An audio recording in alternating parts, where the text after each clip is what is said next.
আসসালামু আলাইকুম রহমতুল্লাহি ওয়া বারাকাতুহু। বিসমিল্লাহির রহমানির রহিম। নাহমাদুহু ওয়া নুসাল্লি আলা রাসূলিহিল কারীম। আম্মা বাদ। জাতির ভাগ্যের পরিবর্তনের প্রত্যাশায় আসন্ন ত্রয়োদশ জাতীয় সংসদ নির্বাচনকে সামনে রেখে নির্বাচনী আমেজে থাকা প্রিয় দেশবাসীকে ইসলামী আন্দোলন বাংলাদেশের পক্ষ থেকে আমি ইসলামী আন্দোলন বাংলাদেশের মুফতি সৈয়দ মোহাম্মদ রেজাউল করিম আপনাদেরকে জানাই শ্রদ্ধা ও আন্তরিক শুভেচ্ছা। প্রিয় দেশবাসী ভাই ও বোনেরা, শুরুতেই মহান আল্লাহ রাব্বুল আলামিনের দরবারে কৃতজ্ঞতা জানাচ্ছি।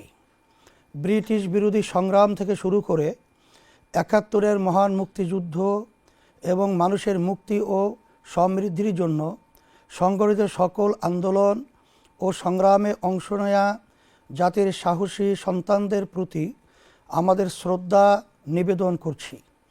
বিশেষ করে শাপলা ও ২৪-এর গণ অভ্যুত্থানের সকল আহত নিহত বীরদের প্রতি আমাদের আন্তরিক শ্রদ্ধা ও ভালোবাসা অর্পণ করছি। ইসলামী আন্দোলন বাংলাদেশ ১৯৮৭ সালে দেশের সর্বধারার শীর্ষ উলামায়ে কেরাম, বুদ্ধিজীবী, শিক্ষাবিদ ও রাজনৈতিক নেতৃবৃন্দর সমন্বয়ে গঠিত একটি প্ল্যাটফর্ম। প্রতিষ্ঠার পর থেকে সকল রাজনৈতিক আন্দোলনে আমরা ছিলাম সম্মুখ সারির দল। দেশ, জাতি ও মানবতার স্বার্থে আমাদের সরব পথচারণায় মুখর ছিল রাজপথ। সর্বশেষ জুলাই গণ অভ্যুত্থানে একমাত্র রাজনৈতিক দল হিসাবে ইসলামী আন্দোলন বাংলাদেশ স্বনামে প্রকাশ্যে রাজপথে লড়াই করেছে। প্রতিষ্ঠাকালে আমাদের দলের নাম ছিল ইসলামী শাসনতন্ত্র আন্দোলন। কারণ সেই ১৯৮৭ সালেই আমাদের অনুধাবনে এটা ছিল যে সংবিধানে দেশ চলছে তা এই দেশের ইতিহাস, ঐতিহ্য ও বোধবিশ্বাসের সাথে সামঞ্জস্যপূর্ণ না। আজকের বাংলাদেশে সবাই একমত যে সংবিধানই প্রধানতম সমস্যা। জুলাই গণ অভ্যুত্থানের মধ্য দিয়ে আমরা সংবিধান সংস্কার সহ রাষ্ট্রের সামগ্রিক সংস্কার করার একটি সুযোগ পেয়েছি। সেই সুযোগে বাস্তবে পরিণত করার জন্য আগামী ১২ তারিখের নির্বাচন তাৎপর্যপূর্ণ। আপনার একটি ভোট মহান স্বাধীনতা ও ২৪ জুলাই এর প্রত্যাশাকে বাস্তবায়িত করতে সহায়তা করবে ইনশাআল্লাহ। প্রিয় দেশবাসী, স্বাধীনতার পরে ৫৪টি বছর অতিক্রান্ত হয়েছে। এক সাগর রক্ত উৎসর্গ করার পরেও আমরা কাঙ্ক্ষিত সাম্য, মানবিক মর্যাদা ও সামাজিক ন্যায় বিচার পাই নাই। আর্থিক সমৃদ্ধি আসে নাই, নিরাপত্তা নিশ্চিত হয় নাই, বরং দারিদ্রতা, সন্ত্রাস, রাজনৈতিক হানাহানি, অবিচার, সীমাহীন বৈষম্য, বেকারত্ব আমাদের দেশকে কুরে কুরে খেয়েছে। অতীতে যারাই দেশ পরিচালনা করেছে তাদের কেউই এই দায় এড়াতে পারবে না। এখানে ভোটার হিসাবে আমার আপনার দায়ও রয়েছে।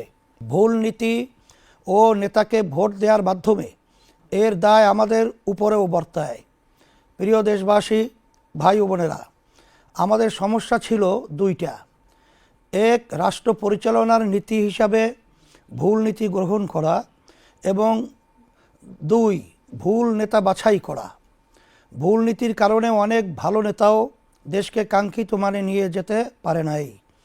আসন্ন ত্রয়োদশ জাতীয় সংসদ নির্বাচনে ইসলামী আন্দোলন বাংলাদেশ এই ভূখণ্ডের মানুষের হাজার বছরের চর্চিত বিশ্বাস ও জীবনাচারের নীতি ইসলামকে রাষ্ট্র পরিচালনার নীতি হিসাবে উপস্থাপন করেছে। শরিয়া কেবলই একটি আইনের নাম নয়, বরং শরিয়া হলো মানুষের বিশ্বাস, জীবনবোধ, সংস্কৃতি, অভ্যাস ও আইনের সমষ্টি। আমরা এই অঞ্চলের অধিকাংশ মানুষ বিশ্বাস হিসাবে, জীবনবোধ হিসাবে এবং সংস্কৃতিতে, অভ্যাসে ইসলামকে ধারণ করি।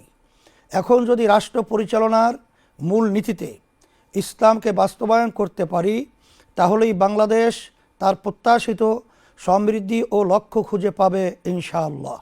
রাষ্ট্র পরিচালনায় ইসলামের মৌলিক নীতিমালার মধ্যে রয়েছে আদালত, ইনসাফ, নাগরিকের স্বার্থের প্রতি সংবেদনশীলতা, দায়বদ্ধতা, সামাজিক নিরাপত্তা, আইনের শাসন এবং সকল ধর্মের মানুষের ধর্মীয় আচার পালনের অধিকার ও সমান সম্মান মর্যাদা প্রদান করা। ইসলামী আন্দোলন বাংলাদেশ রাষ্ট্র ক্ষমতায় গেলে এই মৌলিক নীতিমালার পূর্ণ প্রতিপালন করবে।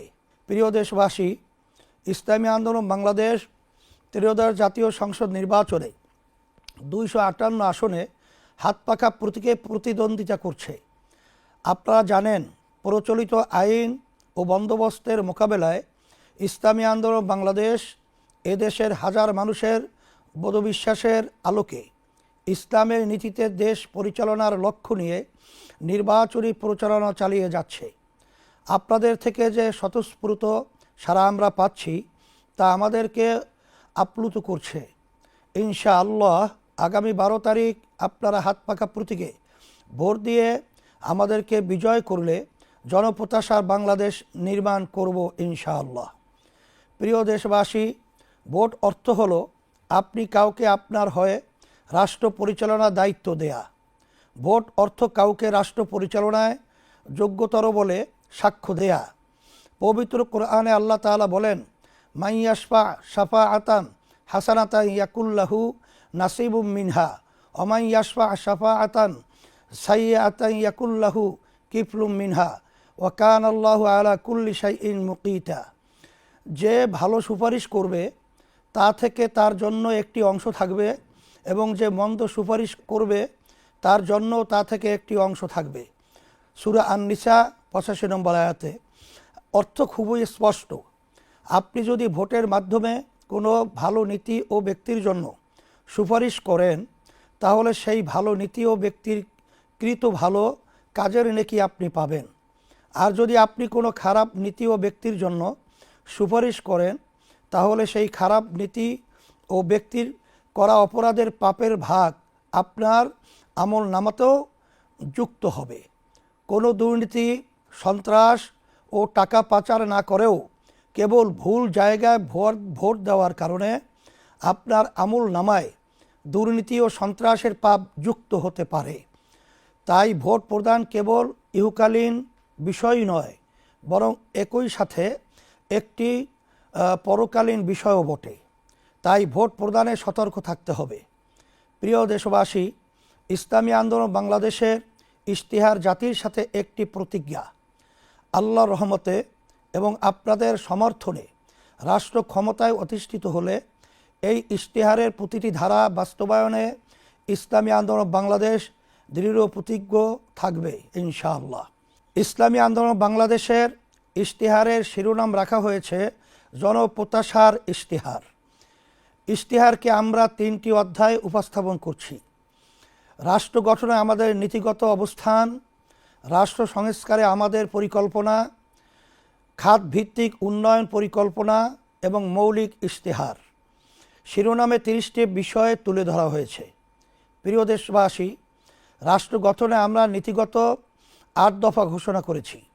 রাষ্ট্র পরিচালনার সকল ক্ষেত্রে ইসলামের মৌলিক নীতিমালার পরিপালন, ইসলাম প্রচলিত অর্থে ধর্ম বলতে যা বোঝায় তার চেয়েও বিস্তৃত একটি ধারণা। বিশ্বাসের সমষ্টি ও ইবাদতের সাথে ইসলাম জীবন পরিচালনার সকল ক্ষেত্রে সুনির্দিষ্ট নীতিমালা ও নির্দেশনা দেয়। বিশেষ করে মানুষের সবচেয়ে বড় যৌথ প্রকল্প রাষ্ট্র ও শাসন সংক্রান্ত বিষয়ে ইসলামের নির্ধারিত, বিস্তৃত এবং বহু শতাব্দী চর্চিত রীতি নীতি ও বিধিমালা রয়েছে, যার আলোকে 1300 বছর মানব সভ্যতা শান্তি ও সমৃদ্ধির সাথে পরিচালিত হয়েছে। ক্ষমতার চর্চা ও হস্তান্তরে গণতান্ত্রিক পদ্ধতির অনুসরণ একটি ন্যায়ভিত্তিক, নিরাপদ, সুশাসিত ও সাম্যভিত্তিক বাংলাদেশ গড়ে তোলা হবে। শাসন ও রাষ্ট্র সংক্রান্ত ইসলামের ধারণায় ক্ষমতার চর্চা হয় না, বরং দায়িত্ব পালন এর মনোভাব প্রাধান্য বিস্তার করে। নাগরিকের সাথে শাসকের সম্পর্ক ক্ষমতার সম্পর্ক নয়, বরং দায়িত্বের সম্পর্ক বিরাজ করে। এই নীতিবোধ থেকে রাষ্ট্র পরিচালনা করা হবে এবং দায়িত্ব হস্তান্তরে আগ্রহী দৃষ্টিভঙ্গি পালন করা হবে। সকল ধর্ম ও ক্ষুদ্র নৃগোষ্ঠীর অধিকার সম্মান রক্ষায় প্রতিশ্রুতি ইসলামী আন্দোলন বাংলাদেশ দেশ, ধর্ম বা জাতি বিবেচনায় কাউকে সংখ্যালঘু বা সংখ্যাগুরু বিবেচনা করবে না। সকলের ধর্মীয় বিশ্বাস রক্ষা ও পালনের নিরাপদ ও উৎসব মুখর পরিবেশ নিশ্চিত করতে আমরা প্রতিজ্ঞাবদ্ধ। ক্ষুদ্র নৃগোষ্ঠীর ভাষা ও সংস্কৃতির প্রতি এক ধরনের হুমকি থাকায় তা রক্ষায় বিশেষ কর্মপরিকল্পনা নেওয়া হবে। পারস্পরিক সম্মান ও সহযোগিতামূলক বৈদেশিক সম্পর্ক ইসলাম প্রতিবেশীর সাথে আস্থার ও কল্যাণকামিতার সম্পর্ক গড়ার নির্দেশ দেয়। প্রতিবেশীর প্রতি শত্রুতামূলক আচরণ থেকে নিষেধ করে।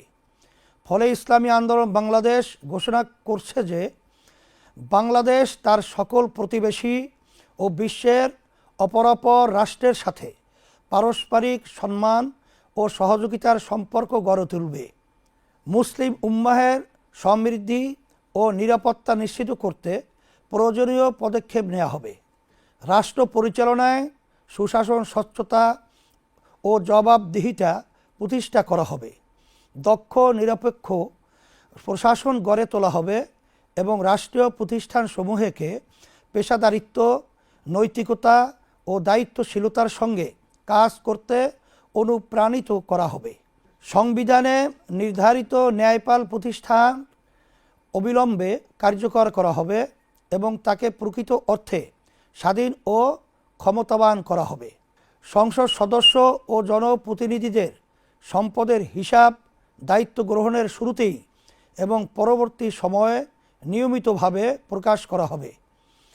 ক্ষেত্র বিশেষে জাতীয় রাজস্ব বোর্ড ও দুদক এর সঠিকতা যাচাই করবে। বৈষম্য বিরোধিতা ও ন্যায্যতা, রাষ্ট্রচিন্তা, আইন প্রণয়ন ও নীতি নির্ধারণের প্রতিটি স্তরে পিছিয়ে পড়া ও বঞ্চিত জনগোষ্ঠীর বাস্তব অভিজ্ঞতা ও প্রয়োজন প্রতিফলিত করা হবে। বৈষম্যকে একটি কাঠামোগত সমস্যা হিসাবে চিহ্নিত করে তার আইনগত, প্রাতিষ্ঠানিক ও সামাজিক প্রতিকার নিশ্চিত করা হবে। একটি কার্যকর বৈষম্য বিরোধী আইন প্রণয়ন ও বাস্তবায়ন করা হবে। জাতীয় মানবাধিকার কমিশনকে স্বাধীন, সক্ষম ও জবাবদিহিমূলক প্রতিষ্ঠান হিসাবে গড়ে তোলা হবে। তৃতীয় লিঙ্গ, হিজড়া জনগোষ্ঠীর রাজনৈতিক অংশগ্রহণ সহ সকল ক্ষেত্রে বৈষম্যহীন অভিগম্যতা নিশ্চিত করা হবে। শরিয়া মোতাবেক নারীদের সম্পত্তির উত্তরাধিকার নিশ্চিত করতে আইনগত ও সামাজিক বাস্তবায়ন জোরদার করা হবে। দুর্নীতির মূলোৎপাটন, বাংলাদেশের প্রধান সমস্যা হল দুর্নীতি। ইসলামী আন্দোলন নৈতিক, আইনি ও প্রাতিষ্ঠানিক বহুমাত্রিক কৌশলে ও কর্মপন্থায় দুর্নীতিকে ক্রমান্বয়ে শূন্যের কোঠায় নামিয়ে আনবে ইনশাআল্লাহ। রাজনৈতিক ও প্রাতিষ্ঠানিক দুর্নীতি প্রতিরোধ করা হবে। আর্থিক খাতে স্বচ্ছতা জোরদার করা হবে এবং বাজার ও সেবা খাতে সিন্ডিকেট নিয়ন্ত্রণ করা হবে। রাজনৈতিক নেতৃত্ব ও প্রভাবশালী ব্যক্তিদের দুর্নীতির ক্ষেত্রে দৃষ্টান্তমূলক ও প্রকাশ্য শাস্তি নিশ্চিত করা হবে, যাতে আইনের ঊর্ধ্বে কেউ না থাকে। নারীর মর্যাদা, অধিকার প্রতিষ্ঠা, ইসলামী আন্দোলন বাংলাদেশ নারীর প্রতি দায়বোধ করে এবং নারীর বিদ্যমান পরিস্থিতি যে সমস্যাজনক তাও স্বীকার করে। সেজন্য নারীর মর্যাদা ও অধিকার প্রতিষ্ঠায় এই ভূমির হাজারো বছরের বোধবিশ্বাস ও ঐতিহ্যের আলোকে করণীয় সকল পদক্ষেপ গ্রহণ করবে। আমরা দৃঢ়তার সাথে বলতে চাই যে নারীর কর্মসংস্থান, অধিকার, মর্যাদা ও স্বাধীনতার জন্য ইসলামী সবচেয়ে কার্যকর নীতি। আমাদের ইশতিহারের পরতে পরতে তার প্রতিফলন দেখা যাবে ইনশাআল্লাহ। প্রিয় দেশবাসী, ভাই ও বোনেরা, রাষ্ট্র গঠনে ইসলামী আন্দোলন বাংলাদেশ 6 দফা ঘোষণা করছে। 1. মহান মুক্তিযুদ্ধ ও জুলাই গণ অভ্যুত্থানের প্রতি দায়বদ্ধতা। মহান মুক্তিযুদ্ধ ও জুলাই গণ অভ্যুত্থানের প্রত্যাশা পুরো মাত্রায় বাস্তবায়ন করা হবে। 2. পিআর পদ্ধতিতে জাতীয় নির্বাচন। বাংলাদেশের বিদ্যমান রাজনৈতিক সংস্কৃতি সুস্থ করতে এবং রাজনৈতিক অস্থিরতা দূর করতে ইসলামী আন্দোলন বাংলাদেশ মনে করে পিআর পদ্ধতি একটি কার্যকর সমাধান। সেজন্য আমরা ক্ষমতায় গেলে পিআর পদ্ধতি প্রবর্তন করব। 3. ক্ষমতার ভারসাম্য নিশ্চিত করা। বিগত 17 বছরের জুলুমশাহী দেশের বিদ্যমান সংবিধান মেনেই স্বৈরাচারী হয়ে উঠেছিল। আমাদের সংবিধানে এবং রাজনৈতিক সংস্কৃতিতে সেই সুযোগ করে দেওয়া আছে। রাষ্ট্র ও রাজনীতিতে ক্ষমতার ভারসাম্য নষ্ট করে একক ব্যক্তিকে অতিমাত্রায় ক্ষমতায়িত করা আছে। আমরা ক্ষমতার ভারসাম্য নিশ্চিত করব। 4. সেবাভিত্তিক দক্ষ ও সৎ জনপ্রশাসন গড়ে তোলা। বাংলাদেশ ঔপনিবেশিক শাসন থেকে দুইবার স্বাধীনতা অর্জন করেছে, কিন্তু তিক্ত বাস্তবতা হলো আমাদের জনপ্রশাসন এখনও ব্রিটিশ আইন, আচার প্রথা ও রীতিনীতিতে পরিচালিত হয়। আমরা এর আমূল পরিবর্তন আনব। জনসেবামুখী দক্ষতা ও জবাবদিহিতামূলক জনপ্রশাসন গড়ে তুলব।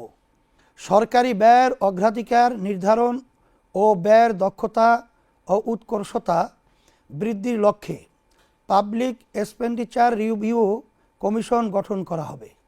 5. রাজস্ব পরিধির সম্প্রসারণ। রাজস্ব আয় জিডিপির হারের উল্লেখযোগ্য বৃদ্ধি করে আগামী 5 বছরে এ হার দক্ষিণ এশিয়ার গড় হারের সমপর্যায়ে 14 থেকে 15% উন্নীত করা হবে। এনবিআরের যেসব সংস্কার কার্যক্রম গৃহীত হয়েছে সেগুলির বাস্তবায়ন করা হবে। 6. স্বনির্ভর শক্তিশালী ও বহুমাত্রিক ডিফেন্স সিস্টেম গড়ে তোলা। বাংলাদেশ একটি স্বাধীন দেশ। বর্তমান বিশ্ব ব্যবস্থায় স্বাধীনতা টিকিয়ে রাখা দুষ্কর। মতাদর্শগত ভিন্নতার কারণে অন্য দেশের সার্বভৌমত্ব লঙ্ঘন করার ঘটনা খুবই সাধারণ ঘটনায় পরিণত হয়েছে। সেজন্য আমরা স্বনির্ভর ও শক্তিশালী প্রতিরক্ষা ব্যবস্থা গড়ে তুলব। আকাশ, নৌ ও স্থল বাহিনীর সক্ষমতা বিশ্বমানের করে তুলব ইনশাআল্লাহ। প্রিয় দেশবাসী, ইশতেহারের মৌলিক অংশগুলো একত্রে আপনাদের সামনে তুলে ধরছি। 1. দেশের স্থায়ী শান্তি ও মানবতার সার্বিক মুক্তির লক্ষ্যে রাজনীতিতে গুণগত পরিবর্তন। 2. দুর্নীতি, দুঃশাসন, সন্ত্রাস, চাঁদাবাজি, দখলবাজি, মাদকমুক্ত কল্যাণ রাষ্ট্র প্রতিষ্ঠা। 3. সাম্য, মানবিক মর্যাদা, সুশাসন ও ন্যায় বিচার প্রতিষ্ঠা। 4. রাষ্ট্র পরিচালনায় রাষ্ট্র পরিচালনায় সর্বত্র শরিয়ার প্রাধান্য। 5. কৃষি ও শিল্প বিপ্লব ঘটিয়ে বেকার ও দারিদ্র্যমুক্ত এবং অর্থনৈতিক সমৃদ্ধশালী দেশ গঠন। 6. নৈতিকতায় সমৃদ্ধ কর্মমুখী বিজ্ঞান ভিত্তিক শিক্ষা ব্যবস্থা। 7. সার্বজনীন কর্মসংস্থান। 8. পর্যায়ক্রমিক রাষ্ট্র সংস্কার। 9. মহান মুক্তিযুদ্ধ ও জুলাই গণঅভ্যুত্থানের প্রত্যাশার প্রতি দায়বদ্ধতা। 10. আর্থিক, সামরিক ও কূটনৈতিক সক্ষমতা বৃদ্ধি। 11. নারী, শ্রমিক ও প্রান্তিক জনগোষ্ঠীর অধিকারসহ সকল জনগোষ্ঠীর মৌলিক মানবাধিকারের সুরক্ষা। 12. রাষ্ট্র, সমাজ ও অর্থনীতিতে বৈষম্য বিলোপ। 13. সকলের জন্য সাশ্রয়ী ও উন্নত স্বাস্থ্য ব্যবস্থা। 14. পরিবেশ দূষণ রোধ, দুর্যোগ ব্যবস্থাপনা ও জলবায়ু অভিঘাত ব্যবস্থাপনায় গুরুত্ব। 15. ধর্মীয় স্বাধীনতা, নিরাপত্তা ও পারস্পরিক সহাবস্থান। 16. দুর্নীতি, সন্ত্রাস দমন নয়, নির্মূলকরণ কর্মসূচিও গ্রহণ। 17. শুধু আইনের শাসন নয়, ন্যায়ের শাসন প্রতিষ্ঠা। 18. পিআর পদ্ধতি বাস্তবায়ন। 19. মানুষের সার্বিক কল্যাণ প্রতিষ্ঠায় ধর্ম ও রাজনীতির সমন্বয়। 20. দুর্নীতি, সন্ত্রাস, খুন ও অনৈতিক পেশার সাথে জড়িতদের রাজনীতিতে নিষিদ্ধকরণ। 21. খুন, গুম, মিথ্যা, গায়েবী মামলা, জুলুম, নির্যাতন ও দুঃশাসনের বিলোপ। 22 জনগণের বাক স্বাধীনতা এবং গণমাধ্যমের নিরাপত্তা ও স্বাধীনতা নিশ্চিত করা। 23 নারীদের শুধু সম অধিকার নয়, অগ্রাধিকার প্রতিষ্ঠা করা। 24 শিল্প উদ্যোক্তাদের ঋণ প্রদান, গ্যাস, বিদ্যুৎ, পানি, সুয়ারেজ, আমদানি রপ্তানি কার্যক্রমে ওয়ান স্টপ সার্ভিস কর্মসূচি গ্রহণ। 25 সকল শিক্ষা প্রতিষ্ঠানকে জাতীয়করণ।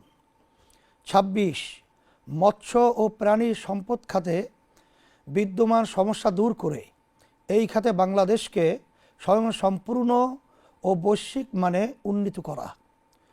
27 সড়ককে নিরাপদ করার জন্য প্রয়োজনীয় সকল ব্যবস্থা গ্রহণ। 28 বাংলাদেশকে 15 বছরের মধ্যে উন্নত ও কল্যাণ রাষ্ট্রে পরিণত করা। 29 শ্রমের মর্যাদা ও শ্রমিকের ন্যায্য অধিকার প্রতিষ্ঠা। 30 সরকারি চাকরিজীবীদের জাতীয় পে স্কেল যুগোপযোগী এবং সর্বোচ্চ সম্মানজনক করা হবে। 12 দফা বিশেষ কর্মসূচি। 1 প্রতি মাসে 5,000 টাকা হতদরিদ্র ও ঝুঁকিপূর্ণ জনগোষ্ঠীর জন্য নগদ সহায়তা। 2 প্রাথমিক স্তরের সকল শিক্ষার্থীর জন্য প্রতিদিন একবেলা করে পুষ্টিকর খাবার। 3 18 থেকে 24 বছরের যুবদের জন্য সুদমুক্ত জামানতবিহীন এককালীন ঋণের ব্যবস্থা করা। 4 সার্বজনীন স্বাস্থ্য সুরক্ষা কর্মসূচি বা স্বাস্থ্য কার্ড, ভর্তুকি মূল্যে কৃষি উপকরণ দেয়া ও বিভিন্ন সেবা সহজে পৌঁছাতে কৃষিকার্ড চালু করা। 5 ন্যাশনাল জব পোর্টাল, যেখানে সব পেশার চাকরি প্রার্থীদের জন্য দেশে ও বিদেশে চাকরি খোঁজা, পরামর্শ প্রদান ও প্রশিক্ষণ গ্রহণের সুবিধা থাকবে। 6 কর্মজীবী মায়েদের জন্য প্রয়োজনীয় সংখ্যক দিবযত্ন কেন্দ্র গড়ে তোলা। 7 ঢাকাসহ সকল নগরে সরকার নিয়ন্ত্রিত ও ফ্র্যাঞ্চাইজ ভিত্তিক বাস ব্যবস্থাপনা। 8 সেবাকেন্দ্রিক কর ব্যবস্থা। 9 সকলের জন্য নির্বিঘ্ন নাগরিক সেবা। 10 নারী পোশাক কর্মীদের জন্য আবাসন ব্যবস্থা। 11 দ্রব্যমূল্য নিয়ন্ত্রণে রাখতে অবৈধ সিন্ডিকেট ভেঙে দেয়া হবে। 12 কওমি সনদের স্বীকৃতির পূর্ণ বাস্তবায়ন ও রাষ্ট্রীয় পদে ওলামায়ে কেরামের পদায়ন। প্রিয় দেশবাসী, জুলাই গণ অভ্যুত্থানের পরে দেশ থেকে স্বৈরতন্ত্রের স্থায়ী বিলোপ নিশ্চিত করতে আমরা সংস্কার কমিশনে জোর প্রচেষ্টা চালিয়েছি। আমাদের প্রত্যাশা পূর্ণ মাত্রায় প্রতিফলিত না হলেও জুলাই সনদ সংস্কারের পথে একটি বড় অগ্রগতি। জুলাই সনদ কোনো দলের বিপক্ষে না, তাই আগামী 12 তারিখে জুলাই সনদের পক্ষে হা ভোট প্রদান করুন। আপনার হা ভোট সংস্কারের কাঙ্ক্ষিত যাত্রাকে অনেক দূর এগিয়ে নিয়ে যাবে ইনশাআল্লাহ। প্রিয় তারুণ্য, তোমরা এবার প্রথম ভোট দিতে যাচ্ছ। তোমাদের প্রথম ভোট দেশ, জাতি ও মানবতার জন্য পরিবর্তনের পক্ষে হোক। তোমাদের প্রথম ভোট নয়া বন্দোবস্ত ইসলামের পক্ষে হাত পাকা প্রতীকী হোক। আমি তোমাদেরকে কথা দিচ্ছি, ইসলামী আন্দোলন বাংলাদেশ তোমাদের ভোট নিয়ে নিজেদের আখের গোছাবে না, বরং তোমাদের জন্য উন্নত বিজ্ঞানভিত্তিক নৈতিক শিক্ষার ব্যবস্থা করব। তোমাদের জন্য কর্মসংস্থানের ব্যবস্থা করব এবং বেকারত্ব দূর করব। তোমাদেরকে সাথে নিয়ে শান্তি ও সমৃদ্ধ দেশ গঠন করব। প্রশাসনে কর্মরত প্রিয় সদস্যবৃন্দ, মনে রাখতে হবে আপনারা রাষ্ট্রের সেবায় নিয়োজিত। তাই সব ধরনের রাগ বিরাগ, প্রলোভন ভীতির ঊর্ধ্বে ওঠে কেবলই রাষ্ট্রের ও জনগণের স্বার্থে কাজ করুন। মানুষের বহুদিনের আরাধ্য ভোটাধিকার নিশ্চিত করতে আপনাদের ভূমিকা খুবই তাৎপর্যপূর্ণ। গোটা জাতি আপনাদের প্রতি প্রত্যাশা নিয়ে তাকিয়ে আছে। প্রিয় দেশবাসী, আমি আবারও আপনাদের প্রতি আহ্বান করছি যে 12 ফেব্রুয়ারি 2026 ইংরেজি তারিখে দলে দলে ভোট কেন্দ্রে আসুন। মনে রাখবেন, একটি ভোটে কেহ ধনীও হয় না, আবার গরিবও হয় না, কিন্তু একটি ভোটে দেশ ও আপনার ভাগ্য নির্মিত হয়। তাই দীর্ঘদিনের পরীক্ষিত সৎ, যোগ্য ও আল্লাহভীরু মানুষের প্রতীক, হাতপাকা প্রতীকে ভোট দিন। কথা দিচ্ছি, বাংলাদেশের মানুষের বহুদিনের আরাধ্য সমৃদ্ধি, শান্তি ও মুক্তি আসবে ইনশাআল্লাহ। আজকের মতো এখানে শেষ করছি। আবারও দেখা হবে, কথা হবে। আসসালামু আলাইকুম ওয়া রাহমাতুল্লাহি ওয়া বারাকাতুহু।